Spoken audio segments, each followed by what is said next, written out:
Il nous a assujetti tout ce qui est dans les cieux et sur la terre, le tout venant de lui. Tout...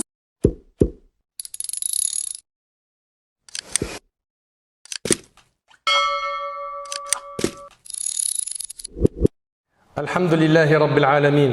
والعاقبة للمتقين ولا عدوان إلا على الظالمين وأشهد أن لا إله إلا الله وحده لا شريك له ولي الصالحين وأشهد أن محمدا عبده ورسوله وصفيه من خلقه وخليله سيد الأولين والآخرين اللهم صل عليه وعلى آله وصحبه ومن اتبعهم بإحسان إلى يوم الدين أما بعد.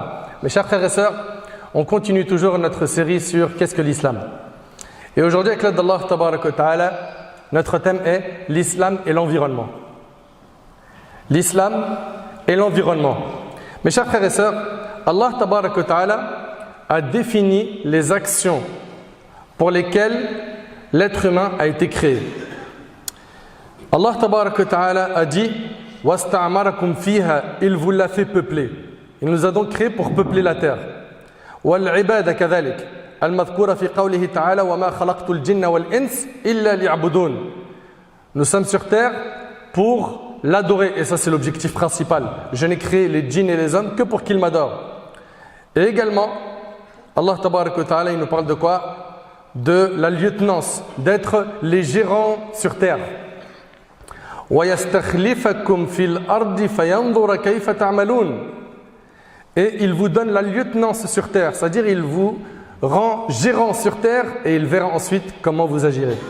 Donc ici on voit que l'humain sur terre, il est là pour peupler la terre, il est également sur terre pour adorer son Seigneur et il est sur terre pourquoi? Pour être gérant de la terre. Et notre Seigneur Azza wa Jal, il nous a mis à disposition tout ce qu'il faut pour pouvoir vivre, pour pouvoir produire, pour pouvoir s'épanouir dans cette vie. Allah Tabaraka wa Ta'ala, il dit Allahu alladhi sakhkhara lakumul bahra litajriya al-fulku fihi bi'amrihi wa litabtaghu min fadlihi wa la'allakum tashkurun wa sakhkhara lakum ma fi as-samawati wa ma fi al-ardi jami'an minhu inna fi dhalika la'ayatin liqaumin yatafakkarun. Allah, c'est lui qui vous a assujetti la mer afin que les vaisseaux y voguent par son ordre et que vous alliez en quête de sa grâce afin que vous soyez reconnaissants. Et il vous a assujetti tout ce qui est dans les cieux et sur la terre, le tout venant de lui. Tout ce qu'il y a sur terre vient de notre Créateur, Allah subhanahu wa ta'ala. Il y a là, nous dit notre Seigneur, des signes pour des gens qui réfléchissent. Et Allah subhanahu wa ta'ala, il nous dit également, il nous invite à méditer, à réfléchir sur ce qui nous entoure, sur tout ce qu'il a créé pour nous. فلينظر الإنسان إلى طعامه أنا صببنا الماء صبا ثم شققنا الأرض شقا فأنبتنا فيها حبا وعنبا وقضبا وزيتونا ونخلا وحدائق غلبا وفاكهة وأبا متاعا لكم ولأنعامكم. Que l'homme considère donc sa nourriture.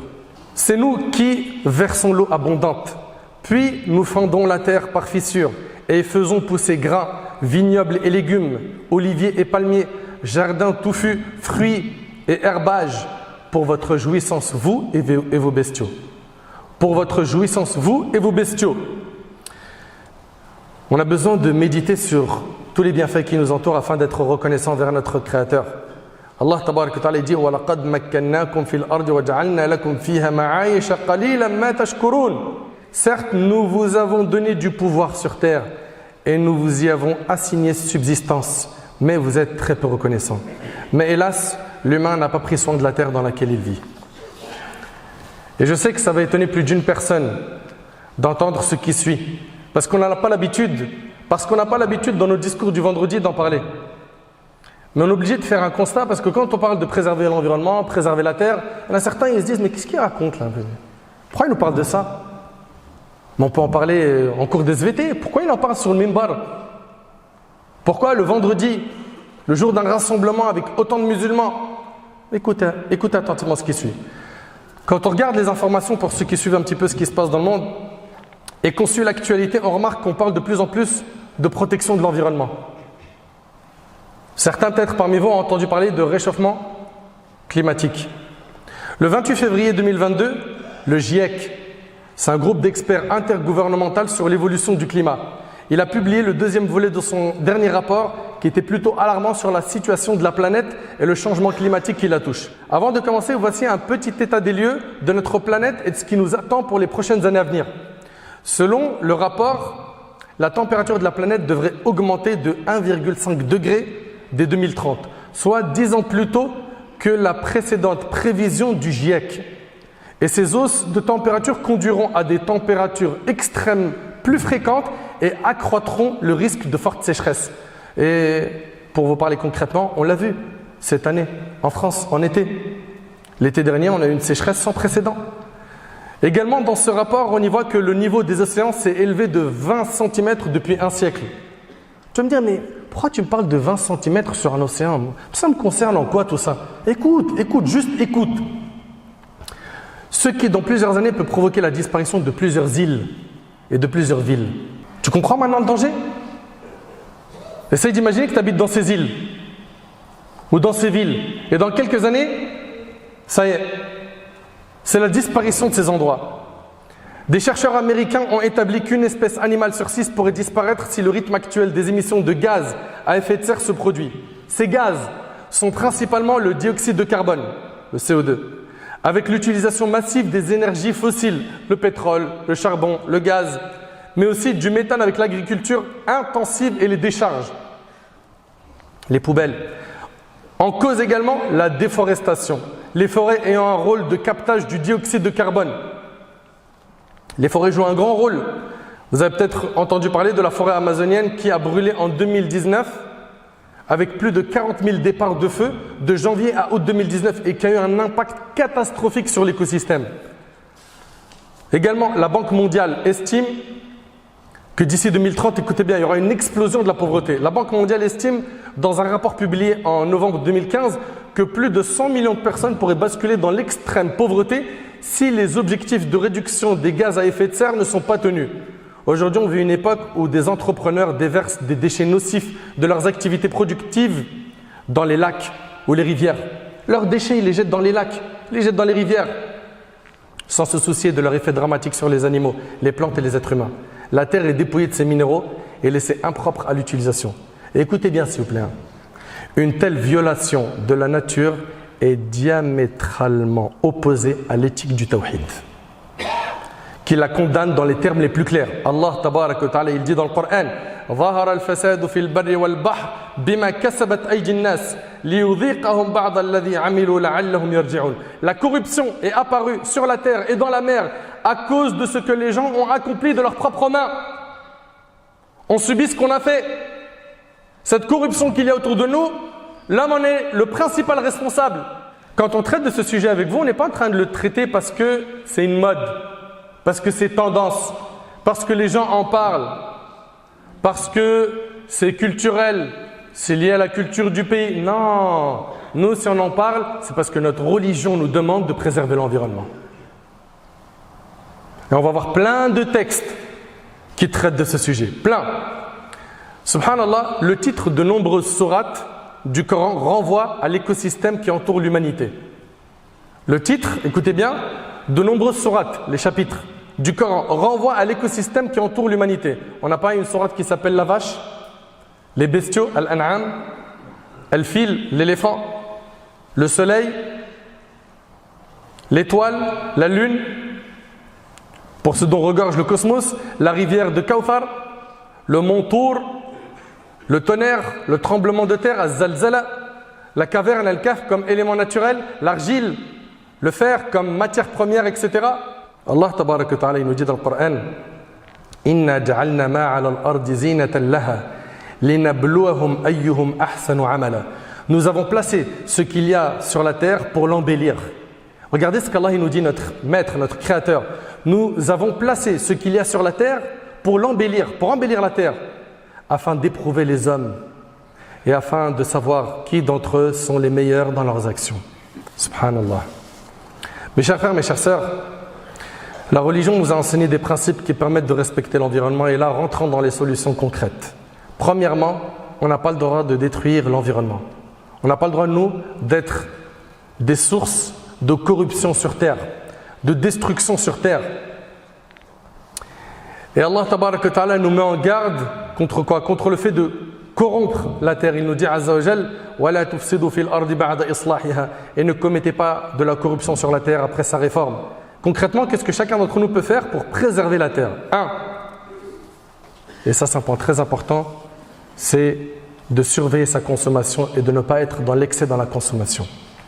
Et ce point-là, Wallahi al-Azim, il est trop important. On est des très très grands consommateurs. On consomme à l'excès, on mange à l'excès, on boit à l'excès, on fait tout malheureusement à l'excès. Allah tabarak wa ta'ala dit dans le Coran Kulu washrabu wa la tusrifu, mangez et buvez et ne commettez pas d'excès. Et le prophète sallam a dit dans le hadith rapporté par Tabarani d'après Abu Umam al-Bahili radiyallahu anhu, il y aura dans ma communauté des hommes qui mangeront diverses variétés de nourriture, qui boiront diverses variétés de boissons, qui se vêtiront de diverses variétés d'habits et s'exprimeront avec éloquence. Ceux-là sont les plus mauvais de ma communauté. Ce hadith met en garde contre l'excès de nourriture. Il n'est pas en train de parler simplement de gens qui vont manger et boire. Tout le monde a besoin de manger et de boire. Mais ce hadith met en garde contre l'excès de nourriture, car il est la source de beaucoup de maux. MAUX, problèmes de santé, fainéantise, accentuation anormale des envies sexuelles et j'en passe. Donc ici on voit que nos textes nous demandent de faire très attention à ne pas commettre des excès dans les dépenses, dans la consommation. Allah tabarak wa ta'ala nous dit également وَلَا تُبَذِّرْ تَبْذِيرًا إِنَّ الْمُبَذِّرِينَ كَانُوا إِخْوَانَ الشَّيَاطِينَ, et ne gaspille pas indûment car les gaspilleurs sont les frères des diables. Nous on n'a pas le droit de gaspiller, de dépenser à l'excès comme on le voit aujourd'hui. Et rapidement, quelques solutions très concrètes, et je vous demande s'il vous plaît de prendre ce sujet au sérieux. Barakallahu fikum. Ce qui nous sera demandé, Inch'Allah, à chacun d'entre nous, c'est de faire très attention à notre consommation. Quand on parle de consommation, on parle de quel type de consommation? On va parler de consommation d'énergie, consommation également de viande, d'aliments. Faites très attention à ces points. Pour ce qui est de la réduction de la consommation d'énergie, il y a des comportements à adopter, comme quoi? Évitez par exemple de surchauffer votre maison. Pour ceux qui contrôlent le chauffage, faites attention à la surchauffe. Également, vous pouvez également éteindre les appareils électriques dont vous ne vous servez pas et débrancher ceux qui fonctionnent sur batterie une fois qu'ils sont chargés. Également, privilégiez d'acheter des ampoules basse consommation qui consomment 5 fois moins d'énergie et qui durent 8 fois plus longtemps. Pour ce qui est de la consommation d'eau, ne pas gaspiller l'eau inutilement. Fermez le robinet entre deux utilisations. Non, j'ai lavé un verre par exemple, je vais en laver un autre. Le robinet, lui, il est quoi? Il coule à fond. Pourquoi? Tu as fini de laver un verre, ferme. On gaspille énormément. Mais c'est impressionnant à quel point on ne s'en rend même plus compte. Et même dans nos adorations, quand on fait les ablutions, pareil, attention, économisez l'eau. Prenez des douches plutôt que de prendre des bains. Pourquoi? Pour diminuer cette surconsommation qu'on a aujourd'hui de l'eau. Pour ceux qui ont des jardins parmi nous, vous avez la possibilité d'utiliser l'eau de pluie pour arroser votre jardin ou encore l'eau avec laquelle vous lavez vos fruits et légumes. De cette manière-là, vous optimisez l'utilisation de l'eau. Aussi, la réduction des déchets. Chaque Français produit 573 kg environ de déchets par an. Leur collecte et leur traitement consomment des ressources et polluent. En les triant, vous permettez le recyclage de ceux qui peuvent l'être. Ça te coûte quoi de trier ta poubelle? De mettre le plastique dans un sac, de mettre tout ce qui est alimentation dans un autre, ça te coûte quoi? Notre religion insiste sur quoi? Sur le fait de préserver l'environnement, de prendre soin de l'environnement. Notre religion insiste énormément sur la propreté et on en a parlé la semaine dernière, n'est-ce pas? La propreté du corps, la propreté du corps, la propreté de l'endroit, la propreté des vêtements. Nous, on n'est pas de ceux qui, quand on voit de la poubelle dehors, on la regarde en tant que spectateur. On prend ce qui est par terre, d'accord? Et puis on met ça dans la poubelle et ça fait partie de la foi et ça ramène des récompenses dans notre religion. Et on a vu ensemble des textes de gens qui ont gagné le paradis par ce simple geste d'enlever ce qui gêne les passants. À nous donc de prendre nos responsabilités. Également la réduction de la consommation de la viande. On est en train de parler depuis tout à l'heure de quoi? De l'excès de consommation. Réduire sa consommation de viande peut vraiment avoir un impact. La Fondation pour la Nature et l'Homme rappelle que la production de viande est responsable à elle seule des 2/3 des émissions mondiales de gaz à effet de serre. Alors attention, il n'est pas nécessaire ni possible pour tout le monde de devenir végétarien, mais limiter cela contribuera à limiter les émissions de gaz à effet de serre, sans compter que même pour la santé, tous les jours, viande, même pour notre santé. Également, privilégier les produits locaux dans la mesure du possible, c'est-à-dire les produits qui voyagent le moins. Aussi, se déplacer différemment. Tout ça, ça préserve l'environnement pour réduire les émissions de gaz à effet de serre. C'est-à-dire pratiquer la marche à pied ou le vélo pour les petits trajets. Marche, on ne marche plus. Qu'est-ce que c'est bon pour la santé de marcher? Non, on ne marche plus. C'est un coup de scooter, la voiture pour 2 rues. Marche, prends le vélo, ok, pour éviter justement quoi? La voiture. Misez aussi sur les transports en commun. Selon Greenpeace, en prenant le métro, vous consommez environ 10 fois moins d'énergie qu'en utilisant une voiture. Et il y a d'autres solutions aussi, comme le covoiturage dans la mesure du possible. Également, envisagez dans la mesure du possible l'achat d'un véhicule hybride ou électrique. Et pour ceux qui le travail le permet, si vous pouvez négocier des jours de télétravail, c'est encore mieux. Ça diminue les déplacements de voiture. Pour ceux qui peuvent, au moins une fois par semaine, le télétravail, cela diminue les émissions de trajet domicile-travail de 20%. Méditez sur l'utilisation excessive de la voiture, de prendre l'avion sans nécessité, etc. Également, après avoir parlé de tous ces points, il n'y a pas que ce qui est matériel. Il y a aussi le fait de préserver les animaux. Préserver les animaux. Notre religion accorde énormément d'importance à quoi? Au respect de l'animal. Et à l'interdiction de faire peur à un animal, de léser un animal, de priver un animal de manger. D'ailleurs, une femme a été tourmentée dans un hadith à cause d'une chatte qu'elle avait enfermée sans la laisser libre pour aller manger des insectes de la terre. C'est rapporté par Bukhari et Muslim. Allah Azza wa Jalla nous dit: وَمَا مِن دَابَّةٍ فِي الْأَرْضِ وَلَا طَائِرٍ يَطِيرُ بِجَنَاحَيْهِ إِلَّا أُمَمٌ أَمْثَالُكُمْ مَا فَرَّطْنَا فِي الْكِتَابِ مِنْ شَيْءٍ ثُمَّ إِلَى رَبِّهِمْ يُحْشَرُونَ. Nulle bête marche sur terre, nul oiseau volant de ses ailes qui ne soit comme vous en communauté. On se donne nous de préserver ces communautés, ces animaux, ces oiseaux. Nous n'avons rien omis d'écrire dans le livre, puis c'est vers leur Seigneur qu'ils seront ramenés. Également, mes chers frères et sœurs, parmi les solutions que nous propose notre religion, il y a le fait de soutenir les quartiers populaires, les quartiers pauvres. Pourquoi? Parce que quand il y a beaucoup de pauvreté, il y a des maladies, il y a des épidémies. Et le fait de soutenir ces endroits-là, ces personnes qui sont ciblées par la pauvreté, amène quoi? Une paix sociale et amène aussi à quoi? À assainir l'environnement. Donc nous, l'islam invite les musulmans à quoi? À donner aux pauvres, à soutenir les pauvres, à les assister. Également, notre religion nous invite à quoi? À planter la terre et à la préserver. Allah tabaraka wa ta'ala nous dit: وَالْأَنْعَامَ خَلَقَهَا لَكُمْ فِيهَا دِفْءٌ وَمَنَافِعُ وَمِنْهَا تَأْكُلُونَ وَلَكُمْ فِيهَا جَمَالٌ حِينَ تُرِيحُونَ وَحِينَ تَسْرَحُونَ. Et les bestiaux, il les a créés pour vous. Vous en retirez des vêtements chauds ainsi que d'autres profits. Et vous en mangez aussi. Ils vous paraissent beaux quand vous les ramenez le soir et aussi le matin quand vous les lâchez pour le pâturage. Ces animaux-là, Allah tabaraka wa ta'ala, il nous parle de ces bienfaits. Il les énumère pour nous rappeler quoi? Qu'il nous a comblés de bienfaits. Et que ces bienfaits-là, il faut quoi? Il faut les préserver. Pour préserver les animaux, il faut prendre soin des animaux. Il faut également quoi? Planter la terre. Il faut également planter nos terres. Le prophète, alayhi salatu wassalam, il dit, écoutez bien ce hadith rapporté par Muslim, toutes les fois qu'un musulman plante un arbre et qu'un être humain, une bête ou un oiseau en mange, il se voit inscrire autant d'aumônes jusqu'au jour de la résurrection. Subhanallah.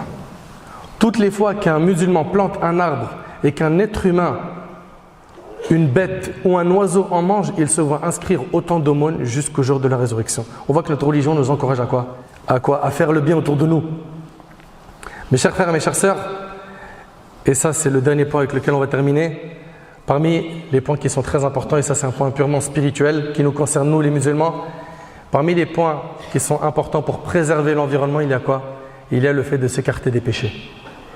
S'écarter des péchés. Plus les gens vont désobéir à Allah, plus ils vont s'adonner au péché, moins ils jouiront des bienfaits de leur Seigneur. Ici, nous avons pas mal de textes. Parmi ces textes-là, on a le hadith rapporté par Ahmad selon Thawban. Certes, le serviteur est privé de la subsistance à cause de ce qu'il commet comme péché. Et Allah tabaraka wa ta'ala, il dit: وَضَرَبَ اللَّهُ مَثَلًا قَرْيَةً كانت آمنة مطمئنة يأتيها رزقها رغدا من كل مكان فكفرت بأنعم الله فأذاقها الله لباس الجوع والخوف بما كانوا يصنعون. Et Allah propose en parabole une ville. Elle était en sécurité, tranquille. Sa part de nourriture lui venait de partout en abondance. Puis elle se montra ingrate au bienfait d'Allah. Allah lui fit alors goûter la violence de la faim et de la peur en punition de ce qu'il faisait. Donc on voit ici que le fait de s'écarter du chemin d'Allah, ça peut avoir comme répercussion que tu sois privé de quoi? De nourriture, de sécurité.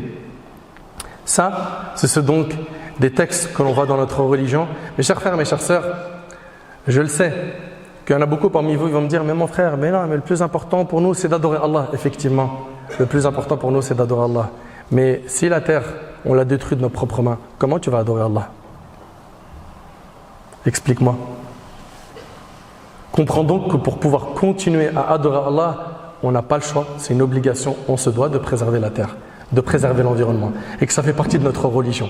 Tu vas me dire, mais comment tu veux que je change le monde? T'es sérieux? Tu me parles de la terre, l'environnement, c'est des choses où c'est le gouvernement, il doit se poser, et puis c'est eux qui réfléchissent. Chacun y commence par sa propre personne, par les membres de sa famille. Les gens de qui tu es responsable, dans ton foyer, commence déjà à leur enseigner ces valeurs, faites le nécessaire et si chacun fait bien son travail, bi'idhnillah, cette responsabilité sera assumée. Soyons donc des acteurs positifs face à l'environnement et ne sémons pas le désordre et ne détruisons pas cette magnifique terre. Ce message, je le répète, Wallahi al-Azim, si j'en ai parlé, c'est parce qu'on a tellement de textes dans la religion qui en parlent et on a tellement un écart, un manquement par rapport à la mise en pratique de ces contenus que vous avez entendus que je me suis dit, il faut aujourd'hui adresser ce message à nos chers frères en espérant aussi que ça soit utile à nos concitoyens, qu'Allah tabarak wa ta'ala nous utilise dans le bien, qu'Allah subhanahu wa ta'ala nous accorde une bonne compréhension de la religion, qu'Allah subhanahu wa ta'ala fasse de nous des acteurs